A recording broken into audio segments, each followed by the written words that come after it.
Hi there. Other than sweat here, I don't know if you noticed, I'm clean shaven. I took a little bathroom break in the bathroom that was over there, you know, at the park where we were staying, because they have a nice sink with clean water, and decided to go ahead and give myself a shave, make myself look clean.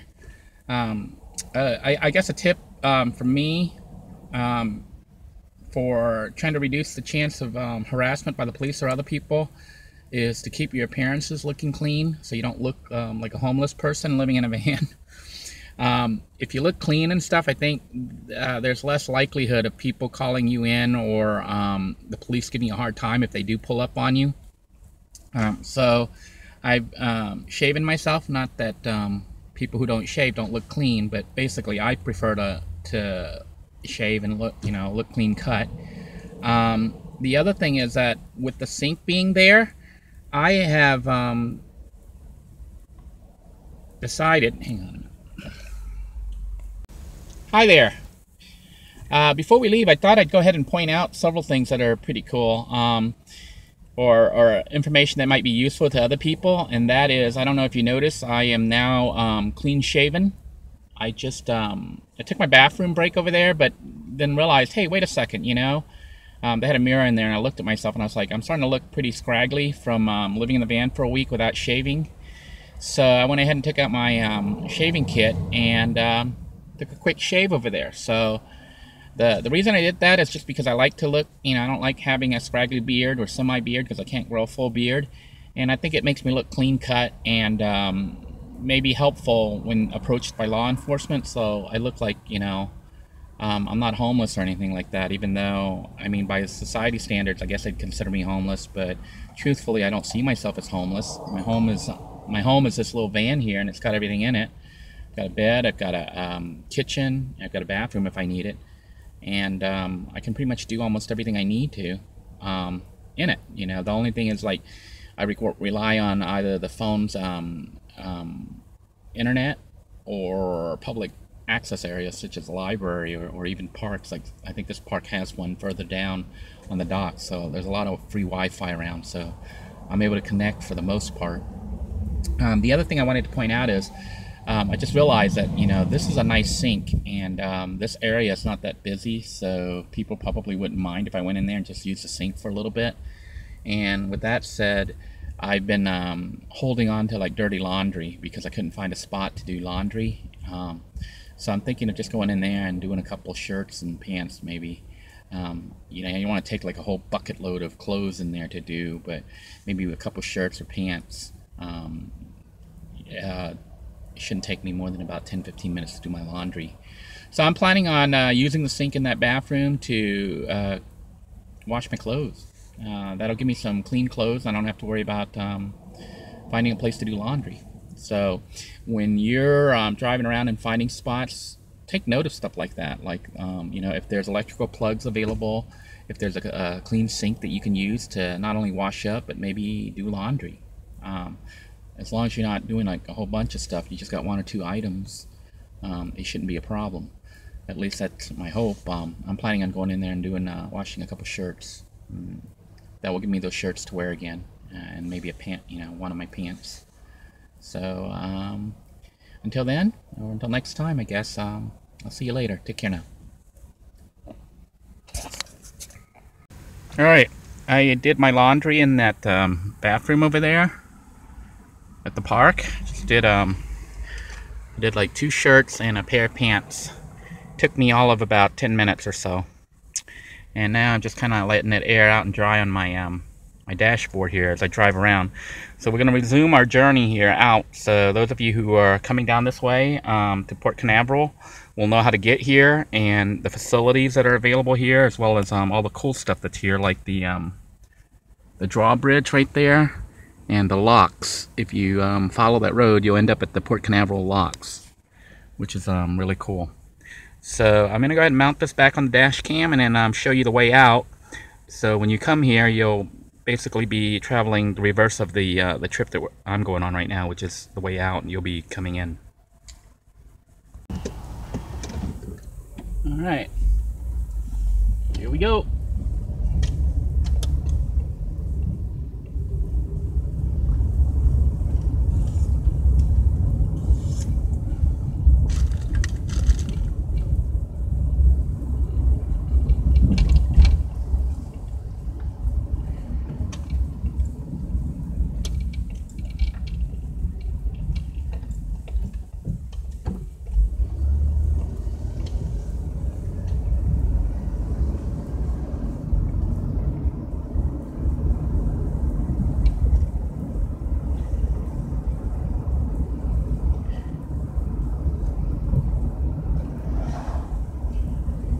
my way in, I had seen one of these side businesses here said they do like metal work or welding.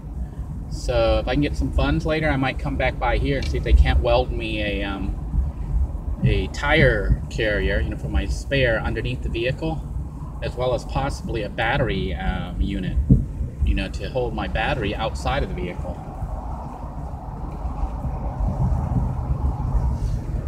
Got the marina over here on this side. All these boats. I don't know if you can see in the distance there. This morning, that was the what do they call, the observation point or whatever they called it.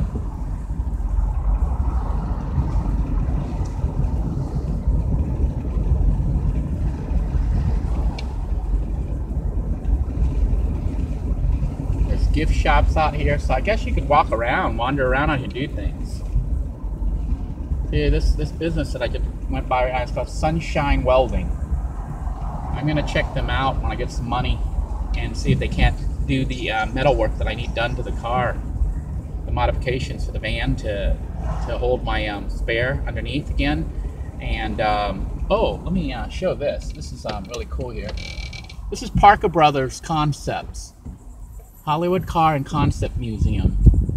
It says they're Parker Brothers. I don't know if it's the same Parker Brothers as the people that make toys, but you can see they have like, that's a, it says the pink green machine. It's a full-size green machine. I think it's like a motorcycle, basically. They do all sorts of custom stuff here. The last time I was here, they had a Ghostbuster vehicle sitting out, but it's a museum that you go inside and you pay money, and you can walk around and check out all these cool vehicles that they've made, like this Tron light cycle. They call it the New Tron electric motorcycle. And there's more. Try to loop around here. We're not really going to get out, but you can look through the it's open to the public, all ages welcome, although right now it says they're closed. Notice of filming. You're not allowed to film in there. Let's see. Oh, they say the event taking place in this area is being videotaped and recorded for a cable channel network program. By entering that premise, you could end up on the TV show. So basically, Parker Brothers, I guess, is doing some kind of TV show, maybe on Discovery or something. I don't know what channel. I'm just saying on Discovery, but they always do those shows that the reality shows. So they film here. So when you go in there, I guess there's a chance you could end up on TV. They have that notice there letting you know if you go in there, you basically are allowing them to film you, and that you're not going to get any payments or anything, that you're volunteering to go in there and be filmed. Anyhow, there's the incinerator car, and let's look at this other one here. This other one here is from the autotrader.com Mars rover. How cool is that, huh? I had come here, I guess about 6 months ago, and we tried to go in, but didn't have the money for the entrance, so we didn't go. But I guess you go in there and you just walk around and check out all their cool concept cars.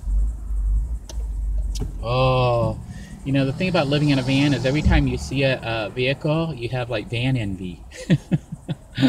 Look at this van. It is so nice. It's so big, long and squarish, boxy looking. That's a lot of interior room. Now, truthfully, I'm pretty much happy with Little Blue too. This is a nice vehicle for one person. I've got more than enough room for me and my stuff. Now, if I end up with another person and was planning an extended trip or even full-time living, I'd probably go at least full size, maybe even extended. It might be nice to have a high top. You're obviously going to pay in terms of you know, miles per gallon, how much gas you use to go anywhere. But for the convenience of more headroom and more space for two people, it would be worth it. But for a single person traveling around, I think a minivan is ideal. You know, I don't really live inside the minivan.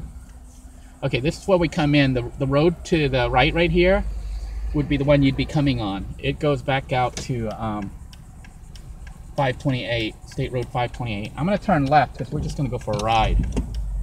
Well, once these cars go by, I gotta wait for that vehicle. They're gonna let me go even though they have the right of way. People don't follow the, I don't know if they're foreigners, visitors or whatever, but they're not even following the law, the rules, you know, road rules. So anyhow, we're just looping around here just to take a look at Canaveral or Port Canaveral. They've changed a lot here. There used to be a Sun Cruise casino over here. There's live music here, so those of you interested in live music could come here, have some food, and enjoy some live music. I think they also have like fishing trips that you can pay, and you can go deep sea fishing. Yeah, this spot right here used to be the Sun Cruise Casino, but they've moved. You know, Sun Cruise Rusty's. It's a nice little restaurant. I used to host the Florida Photo Days, where we did like model shoots and stuff like that. And Rusty's was one of our sponsors. I'll let the pedestrians cross. Okay, they don't want me to wait for them, so off we go. What does it say? Oh, lots of little businesses. So you know, if you come here and you have a little bit of spending money and stuff, it may be worth checking out these shops. There's lots of good eating, lots of things to do, listen to music, check things out. We're getting ready to go by one of the terminals here. This is fairly large ship. Ooh, bumpy road.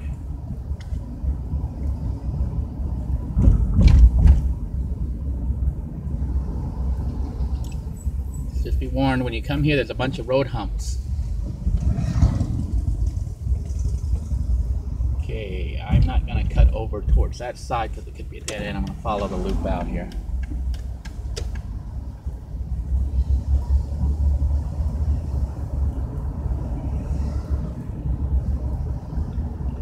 So it looks like this is where all the people are hanging out, where the food is.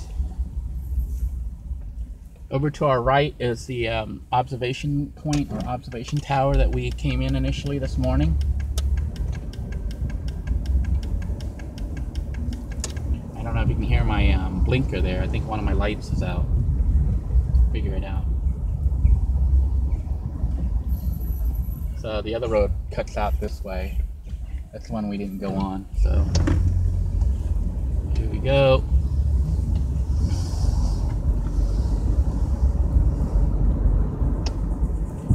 They're building even more. Yeah, it used to be that most of what was out here was just an empty field. Now they're putting up all sorts of tourist attractions. This is, I think, George King Boulevard. That's the main road that when you come off 528, you turn onto George King Boulevard, which loops through this whole area.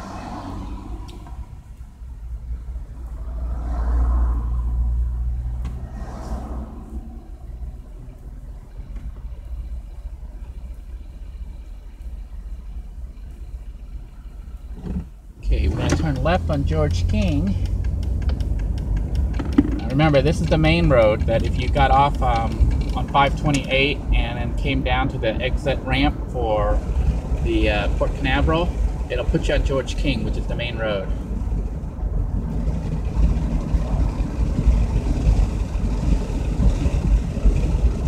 If we were going to come straight this way, as soon as we hit George King, we would have taken a right turn instead of a left turn.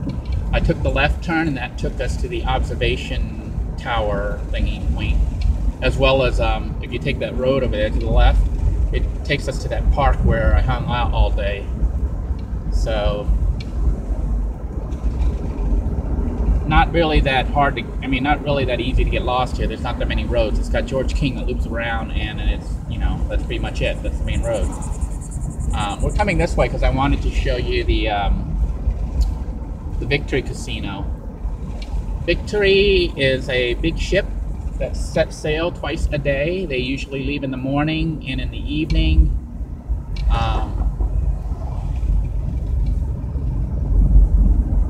Oops, I am actually in the wrong lane here. Keep going straight. I thought I was going to turn left here. It's the next one. Okay, so this is the Victory Casino right here. I guess it's part B or section B or whatever, but this is where you would go if you were going to the Victory Casino. I think it's like $9 or $10 a person to get on the boat, and it's not really a boat, it's like a ship. It's like 3 or 4 decks, but you can come here and go on the boat for 4 to 6 hours depending on what time you go. I think maybe about 4 or 5 hours. I think it sails, I think in the morning. I forget the time. I think it's like 10 or 11 o'clock it leaves, and then it comes back by like 3 or 4 o'clock in the afternoon, and then I think it leaves again at like 6 p.m. or something. But don't quote me on that. You probably want to go to victorycasino.com or whatever to check them out. Just check out Victory Casino, Port Canaveral. Right now they're out at sea. They don't really do much. The ship goes out, and I don't know if it's 3 or 12 miles. I think it's 3 miles. They go out 3 miles out into the ocean, which means they actually have left the United States and are in international waters. And then at that point, they open up the gambling, because you're not really allowed to gamble in Florida unless, of course, you're on an Indian reservation or out in the ocean. So the Victory Casino, you know, gets around the non-gambling clause by taking the patrons out into the ocean, and then gambling's allowed. They have Freddie Patrick Park. It says Port Canaveral, welcome to Freddie Patrick Park. This is a new park. I have never seen this before. At the end here, it's Jetty Park, but this says boat ramp entrance. I think this is free. This park here, they're calling it a park. It doesn't look like much of a park. It's more of a parking place. It's got a bunch of trucks here with boat ramps. I mean, not boat ramps, boat trailers. So people come here to launch their boats or something. But I don't see any pay gates. Although, like, this section here is blocked off with the gates, and I think that's Fred Lee. I think it's not Fred Lee. What is it? Jetty Park. But the boat launch is here. We're going on the boat launch. We're just gonna turn around here. This side here, I don't know if you can see the fence in front of me, is Jetty Park. It's a really nice park. They have an RV section. I think they even have primitive camping, I'm not sure. I used to do the Florida photo days, and we used to schedule photo shoots here on the beach at Jetty Park. Watching this guy, he's about to pick up his boat or something. He's taking his trailer and putting it in. While he's doing that, I'm gonna turn around. This is the guy I'm talking about right here. So this is where people can launch their boats if they want to go into the ocean. Make sure nobody's gonna ram into me here.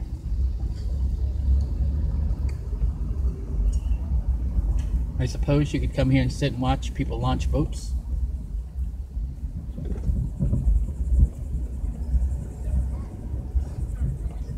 Boat trailer parking only. All others will be towed, will be ticketed. So they have parking here for regular cars, but these other parking is for boat trailers. Although I see people that are parked here without boats. I suspect these are the people who came in to ride with the people who have boats. Or they don't care about getting a ticket.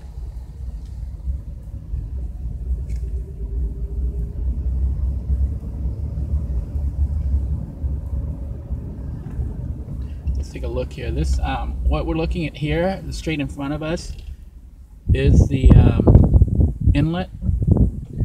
Earlier today we were over at the locks, but this is the inlet that connects the Indian River to, well, the Banana River, which is also connected to the Indian River. This inlet here, the Canaveral Inlet, is what connects all that to the ocean.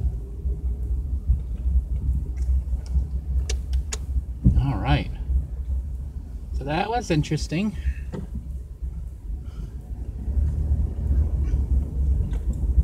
How we get out of here.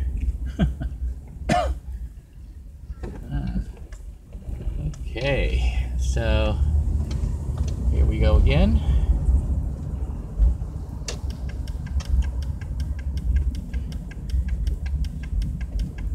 This Jetty Park and beach. So you got a Jetty Park. If you wanted to go to Jetty Park to check it out, it's on this road right here. It's to the left. Okay, this is George King Boulevard again.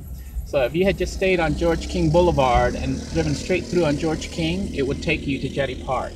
I'm not going to go there because they now charge, and I don't. The charge isn't too much. It's like minimal. You can go online and probably look it up. Jetty Park at Cape Canaveral or Jetty Park.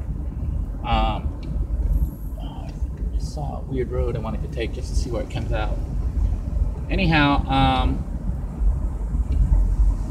basically, if you want to go to Jetty Park, just when you get to George King, take a right and just follow it all the way to the end. I am going to loop around because I just saw a little side road. I want to see where it goes. So it seems like a loop around here. I'm going to loop around. Looks like there's no loop around, so I'm going to turn around.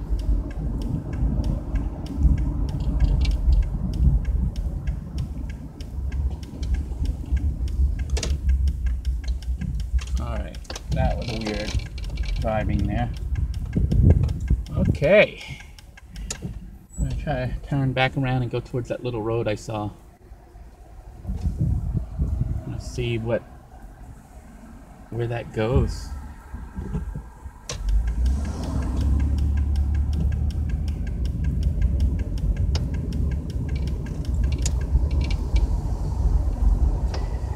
Noticing my gas is starting to run low.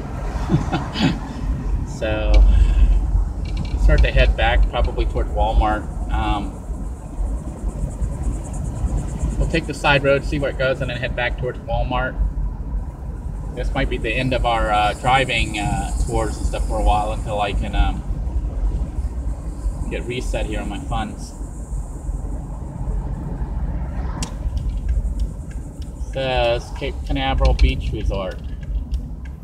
So this is just a resort road. Shorewood. That was dumb. Okay, I'm gonna turn back around. I don't care to go look at this resort. Although it is very pretty. Look how fancy this place is.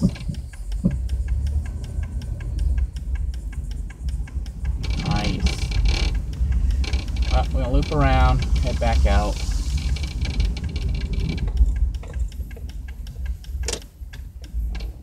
Guy, there were a lot of camera gear. Professional photographer.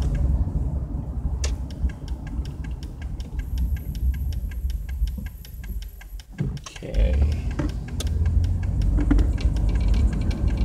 Here we are again, back on George King Boulevard. I think it's George King.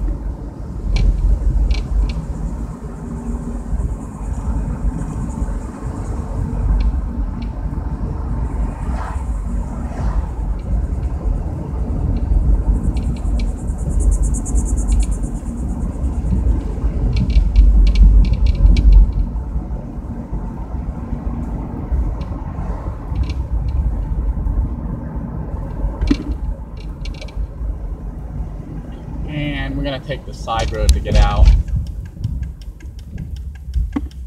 Intermodal gate is the road I want.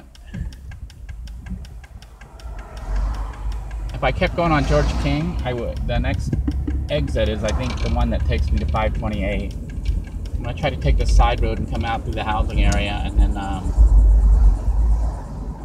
head back towards onto 520 to get back to Walmart. That's where I think I'm gonna stay for the night. Alright, it looks like we're back on. We'll follow this road all the way through, and it should connect to A1A.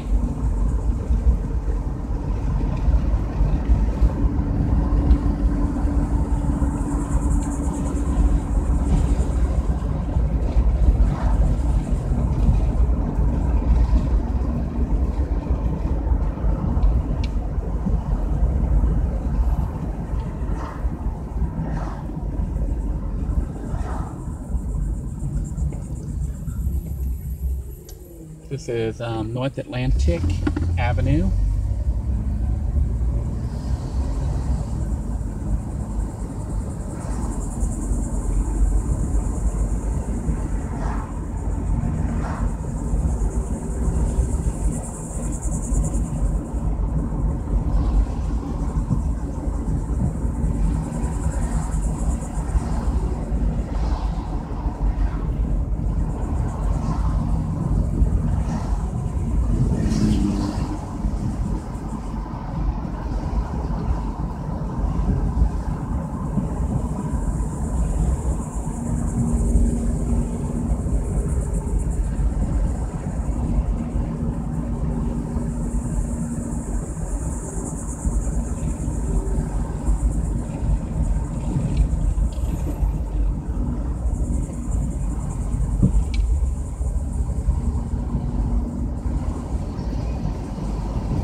Nice looking Mustang there.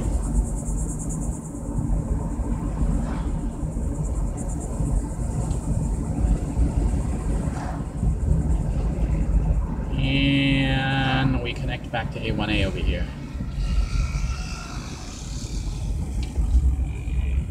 Well, I hope you enjoyed the ride today. I think we can go both. Both roads can go. Yeah, both can go left. So I'm gonna go left on this one. I don't know why everyone was sitting on the same lane there. And we are now on A1A. Hope you enjoyed the ride, and I guess I'll catch you on the next video. Take care now.